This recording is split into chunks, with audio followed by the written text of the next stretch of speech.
नाना अब्बू संभालते थे, राबिया बाजी संभालती थी। सट्टू के नाना अब्बू और नानी माँ बचपन में गुजर गए थे। सट्टू के शादी भय, शादी की मेहंदी उतरा नहीं, सट्टू के बाप मर गए। लेकिन दुनिया को पता है सट्टू के 3 बाप है। यहाँ पे पता चल गया कि सट्टू के तो 4 बाप ऑलरेडी हो चुके हैं।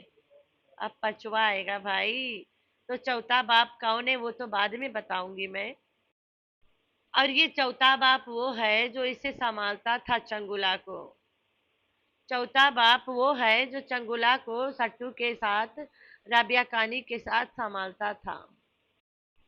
तो वो चौथा बाप बीच में से कौन स्किप हो गया जो तुम लोग के नजर से नहीं गुजरा। तो भाई अब इतना बड़ा स्क्रिप्ट ये लिखी है, इतना फाइल फ्लॉप स्क्रिप्ट है। जिस दिन ये खुल के बता दे ये सारा स्क्रिप्ट लिखता कोने में, बाय गॉड इसके ऊपर रिएक्शन देना छोड़ दूंगी। पता तो चले यार स्क्रिप्ट लिखता कौन है असल में। तो अभी से संभाल ले अपना स्क्रिप्ट, इससे पहले सबको पता चल जाए। पुरानी वीडियो और नई वीडियो अस्तगफिरुल्लाह मैच नहीं करता है। कभी कहती है कि घोचू शादी होते कराची भाग गया, मैं गांव में बचपना मेरी गई थी नहीं, मैं गांव के बच्चों के साथ खेलती रह गई छोटी बच्ची की तरह। कभी कहती है शादी होते घोचू मुझे कराची लेके चला गया, क्योंकि मेरे बाप ने कहा था कि मुझे कराची लेके जाओ, जहाँ पे मैं गई थी छोटी छोटी बर्तन खरीदी थी थोड़ा से। घोचू मुझे खाना बनाना सिखाता था और सिखा भी दिया था, और फिर घोचू ने मुझे सिखाया व्हाइट कपड़ा कैसे धो गर्म पानी में। मैं इतना घिस पिट के गर्म पानी में व्हाइट कपड़ा भी धोया, कराची में रहना भी सीख लिया था। अब मेरा बाप मरा लेकिन मेरी हाथ के मेहंदी नहीं गई भाई। तो शादी होते कौन वाला बाप मरा रहा, और चंगुला के पैदा होने के बाद, चंगुला के खिलाने के बाद कौन वाला बाप मरा रहा वो तो जान लो। और मैंने उनको कहा कि मेरी अब्बू नहीं है, अगर आप मुझे अपनी बेटी बना रहे हो तो। और मैंने उनको कहा कि मेरी अब्बू नहीं है, अगर आप मुझे अपनी बेटी बना रहे हो तो।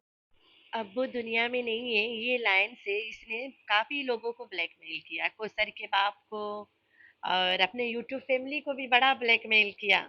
लेकिन कल परसों पता चला कि बाप तो मुस्तफा को खिला के मरा है, जल्द नहीं मरा है, मुस्तफा को देख के मरा है बाप। फिर वो लास्ट टाइम ही था मैंने अब्बू को देखा। उस टाइम पे भी मैंने अब्बू को रोते हुए ही छोड़ा था। फिर मैं वहां से चली गई अपने ससुराल। वहां पर जाते ही कुछ दिन तक मेरे हस्बैंड की तैयारी शुरू हो गई, जहाँ पे वो जॉब करते थे। हमारे गांव से बहुत ज्यादा दूर था, 700 किलोमीटर तकरीबन ऐसे ही दूर था जहाँ पे जॉब करते थे गांव से कराची तक। और वो अकेले जा रहे थे। फिर मेरी अम्मी अब्बू सब ने यही कहा कि सितारा छोटी है, अकेली कैसे रहेगी बच्चे? और अभी तो शादी हुई है, कुछ ही दिन हुए हैं और तुम इसे ऐसे छोड़ के जा रहे हो, इसको साथ में लेके जाओ। तो मेरे हस्बैंड ने कहा ठीक है, मैं इसे साथ लेके चलता हूँ। गोंचू से इसके शादी हुई, मैके आना जाना के चक्कर में 2-4 हफ्ता तो लग गया इसके। ये घोचू के तैयारी बनने लगा कराची जाने का। अब शादी के नेक्स्ट डे तो नहीं बनाएगा तैयारी ना। 2 बार तो इसको इसके मैके घुमा दिया था। एक दिन स्पेशल गए बाप को मिलने, बड़ा रो रही थी ये, वापसी में मन नहीं कर रहा था, आखिरी बार मुलाकात वाला। शादी के 1 हफ्ता बाद गई थी। फिर उसके बाद घोचू की तैयारी बना कराची का, तो माँ बाप ने कहा कि इसे लेके जा साथे। तो घोचू मान गया, साथे लेके जाऊंगा मैं, ठीक है। तो ये शादी के 1 हफ्ते बाद कराची चली गई। कराची गई, ये बर्तन खरीदी है, घर में चाय बनाई है, फैमिली के साथ एक कमरा शेयर करिए और रिश्तेदार के साथ। घोचू ने इसे अपना व्हाइट सूट दिया धोने को, गर्म पानी करके उसने कहा धोना। ये मेहंदी लगा हाथ गर्म पानी में डाल के व्हाइट सूट इतना घिसी कि हाथ में छाले पड़ गए।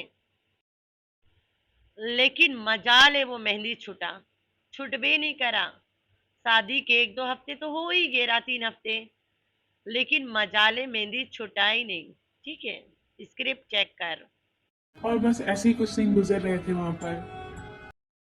कराची जाए 1-2 दिन नहीं, कुछ दिन गुजर गए थी वहां पे। कराची जाए 1-2 दिन नहीं बोला इसने, कुछ दिन गुजर गई थी, मतलब 1-2 हफ्ते हो जाता है ना कुछ दिन।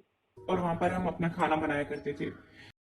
मुझे खाना इतना नहीं आता था, थोड़ा बहुत जितना सीखी हुई थी। मेरे हस्बैंड शुरू से बहुत अच्छी कुकिंग करते थे। आहिस्ता आहिस्ता उनसे पूछ पूछ के बना लेती थी कि घर पे जो है ना खाना बना कर रखूं। एक और बात बताऊं, मैंने कभी भी बड़े कपड़े नहीं धोए थे, मतलब सिर्फ अपनी यूनिफॉर्म ही वॉश किया करती थी। पहली दफा मेरे हस्बैंड ने मुझे अपना वाइट ड्रेस दिया वॉश करने के लिए और खुद जॉब पे चले गए। उन्होंने मुझे कहा कि ये वाइट सूट है तो तुमसे मुश्किल से धुलेगा, पहले तुम ऐसे करना, पानी गर्म कर लेना, पानी गर्म करके टब में डाल देना और उसमें इनको 1-2 घंटा के लिए भिगो के रख देना, फिर बहुत अच्छे से ये धुलेंगे जब तुम धोगी। फिर मैंने वैसा ही किया और ब्रश लिया, उसको रगड़ रगड़ रगड़ के जब शाम को वापस आए मेरी उंगलियों पे ऐसे छाले बन गए थे। फर्स्ट टाइम मैंने ये कपड़े धोए और मुझे ऐसे लगता था कि शादी करना कितना मुश्किल काम है। कराची ले जाके इसको गोचू ने खाना पकाना भी सिखाया, इसे कपड़ा धोना भी सिखाया। इसने कपड़ा धोया भी और घिस गई, हाथ में छाले पड़ गए। छाले पड़ गए लेकिन मजा ले, मेहंदी ठस मस हुआ हाथ से। और ऐसे ही अचानक एक दिन फोन आया कि किसी की डेथ हो गई है। फिर सुबह जैसे हम पहुंचे, मैंने देखा कि सब घर पे ऐसे जमा थे। मेरे अब्बू इस दुनिया में नहीं थे, तो सब रो रहे थे उसके लिए। और मुझे अब्बू के लिए बहुत ज्यादा था, एकदम बहुत बड़ा झटका लगा हम सबको। मेरे हाथों पे मैंने देखा कि मेहंदी वैसी की वैसी खड़ी है, अभी तक उतरी भी नहीं थी मेरी मेहंदी। क्योंकि 15 दिन 14 दिन या 13 दिन सही से मुझे याद नहीं, लेकिन ज्यादा से ज्यादा 15 दिन के अंदर अंदर ही अब्बू की डेथ हो गई। इसका कहना है 2 दिन पहले कि मुस्तफा को नाना अब्बू भी उठाता था गोद में, लेकिन यहाँ पे तो 15 दिन बाद शादी की डेथ हो गई। मतलब मुस्तफा शादी से पहले पैदा हो गया। वाह, क्या स्क्रिप्ट लिखा यार तुमने। लेकिन तुमने एक और वीडियो मुझे मिला नहीं, तुमने कहा था कि शादी करते मुझे गांव में छोड़ के कराची चला गया था। अल्लाह ताला भी इस बात का गवाह है, अगर मैं यह बात याद रखी हूँ दैट मीन्स तुमने कहा था। क्योंकि मैं झूठी बातें नहीं याद रखती हूँ, सच्ची बातें याद रखती हूँ। और कहीं ना कहीं मेरे पास क्लिप होगा, लेकिन मैं बहुत ढूंढा, नहीं मिला। इसने कहा था, कौसर को लेके बात कर रही थी, इसने कहा था शादी होते मेरा हस्बैंड मुझे गांव में छोड़ के कराची चला गया था। यहाँ तो कहती है मुझे लेके गया था। फिर वहां पे जाके इसने बेचारी कपड़े धोइए, खाना पकाना सीखा 15 दिन के अंदर। शादी के 15 दिन के अंदर, शादी के 2-3 दिन बाद गई है। बाप बाप इसके घर आया था शादी के बाद वाली माँ पे। फिर सुबह जब ये उठी है तो बाप जा चुका था, तो 2-3 दिन बाद ये बाप के घर गई है। फिर वहां से आ गई है तो जाहिर सी बात है 2-3 दिन छोड़ के फिर गई होगी आखिरी बार वाला मुलाकात करने ना। तो उकर बाद में ये कराची चली गई है। चलो 2 दिन तो लग जाता है बस वालन के कराची जाते, तो 7-8 दिन ऐसे निकल गया। बेचारी के मेहंदी अभी गया नहीं है, याद रखना, मेहंदी भी हाथे में है। तो उसके बाद में गई है कराची, बर्तन खरीदी है। बर्तन खरीदे के बाद में फैमिली के साथ एक रूम शेयर करिए, वहां पे खाना बनाती रह गई। सिखाया है घोचू ने, ये खुद भी बना के रखती थी। तो ये बिल्लो रानी के पैर तो है नहीं कि रातों रात ठीक होके पहाड़ चढ़ जाए ना। खाना तो 2-3 दिन 4 दिन लगा होगा सीखने में। चलो 10-12 दिन निकल गया। फिर ओकर बाद में इसने कपड़ा घिसा एक दिन। इतना घिसा गर्म पानी में के छाले पड़ गए। चलो हम तब भी 15 दिन रख लेते, चलो 15 दिन में इसके बाप ही मर गए। कोल आया, चलो ठीक है मान गए, कोल आया, ये बेचारी गांव आ गई, 16-17 दिन हो गए, चलो ठीक है कोई बात नहीं, पुरानी बात मिट्टी पा। तो फिर जब ये गांव आई है तो इसकी माँ ने कहा भी तो हाथों के मेहंदी नहीं गई। अरे भाई, छाले नहीं दिखा माँ को, मेहंदी दिख गई। वाह क्या स्क्रिप्ट है यार, बिल्कुल उसी तरह जो मैं हमेशा बोलती हूँ। लंगड़ी दौड़ पड़ी, भैरी सुन सुन के कैला मार रही थी, गूंगी चिल्लाने लग गई जोर जोर से, अंधी देख देख के सबको भाग रही थी, वो वाला स्क्रिप्ट इसका है। तो ये तो सबको बताती थी कि बचपन में ही इसके नाना अब्बू, एकर नाना अब्बू सट्टू दा टट्टू के बचपन में ही मर गया रहा। बहुत इससे प्यार करता रहा नाना नानी, उसके घर घोचू के घर के पास रहा, वो तो बचपने में मर गया ना। एकर शादी में नाना अब्बू नानी अम्मा नहीं थे। तो आगे वाला चलते हैं, कल परसों वाला। नो सर, ये चाची आपके साथ ना वो आपको खिलाती थी, खाने शाने बना के खिलाती थी बहुत। मैं असल में छोटी थी, मुझे तंग करते थे बहुत ज्यादा, तो आपकी चाची ले जाती थी चूल्हे में डाल के ऐसे। ये कहती थी रो रहा है, अब क्या करूं मैं, अब ये उठ गया है राबिया बाजी, अब क्या होगा। अच्छी आपकी संभालती थी, मुझे इतना तंग करते थे, इतना तंग करते थे। मेरा और आपका, हाँ, मेरा और राबिया बाजी का रूम एक साथ होता था। हाँ, नाना अब्बू संभालते थे, राबिया बाजी संभालती रोटी तो शरारती था। शाम हाँ नाना अब्बू संभालते थे, राबिया बाजी संभालती रोटी तो हाँ नाना अब्बू संभालते थे, राबिया बाजी संभाल रोटी। हाँ नाना अब्बू संभालते थे, राबिया बाजी संभाल रोटी। तो ये है यासीन साहब का सच्चाई। मुस्तफा को संभाल के मरा है। ये जो कहती है ना मेरे हाथों में मेहंदी लगा था, मेरा बाप मर गया, झूठ बोल रही है। 16-17 साल के कर लड़का है, एकर माँ के बिल्लो के शादी ये गुल्लू से हुए 16-17 साल तो नहीं हुआ, 10-12 साल हुआ है। तो जुड़ते तो शादी कर लिया है गुल्लू ने यासीन के मरते। तो कहाँ से यासीन इतना 16-17 साल पहले मरा है? ये कितना बाप को लेके लपेटी है, मरा हुआ बाप के लिए भी नहीं सच बोल पाई है। देख ले किस्मत तेरी, जो बाप तुम्हारे कब्र में है उसको लेके भी तुम नहीं सच बता पा रही हो कि कब मरा एक्चुअली में। खुद को छोटी बताने में और सिंपैथी गेन करने में कि मेरा देखो बाप मर गया, वो वाला करने में इतना तुम माहिर है कि तुम्हें पता भी नहीं तुम्हारा बाप एक्चुअली में मरा कब रहा। कभी कहती है शादी होते घोचू छोड़ के भाग गया कराची, मैं गांव में अकेली थी।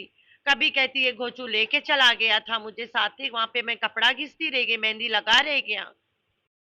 कभी कहती है कि मेरे मेहंदी वाली हाथ लटका पड़ा था लेकिन मेरा बाप चल बसा, इतना मैं घिसा पिटा मेहंदी मजाले गायब हुआ।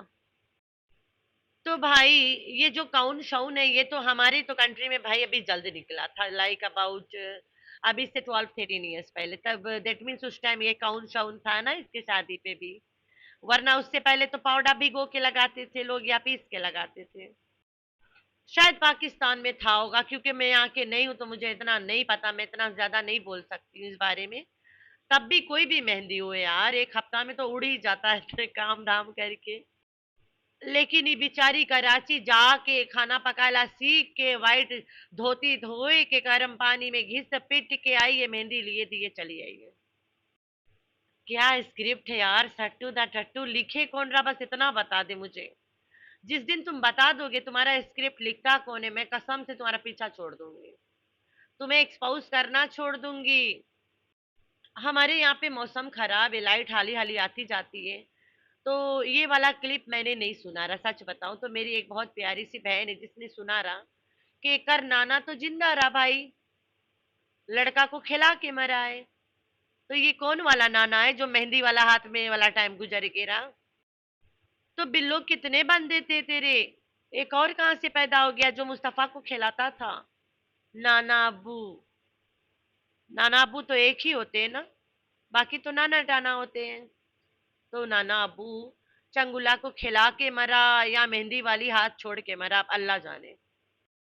या फिर ऑलरेडी 4 नाना अब्बू हो चुके हैं, पचवा आएगा अब, अल्लाह जाने, ये भी हमें नहीं पता। लेकिन स्क्रिप्ट यार अस्तगफिरुल्लाह। तो मेरी बहन ने दिखाया मुझे, मैंने बोला आय हाय, बाकी क्लिप तो मेरे पास ही है, चलो दिखाई देते सबको कि कैसे झूठ बोलती है। हर किसी को एक ही बात से ब्लैकमेल करना, देखो मेरा अब्बू नहीं है, प्लीज मुझे मुझे समझो तो ना, मेरा बाप नहीं है, प्लीज प्लीज, क्यों ऐसे कर रहे हो, प्लीज मेरा अब्बा नहीं है, मान जाओ ना प्लीज, ड्रामा कर लो ना, को सर को आने दो ना प्लीज, मेरा अब्बू नहीं है, नहीं है नहीं है मेरा अब्बू प्लीज।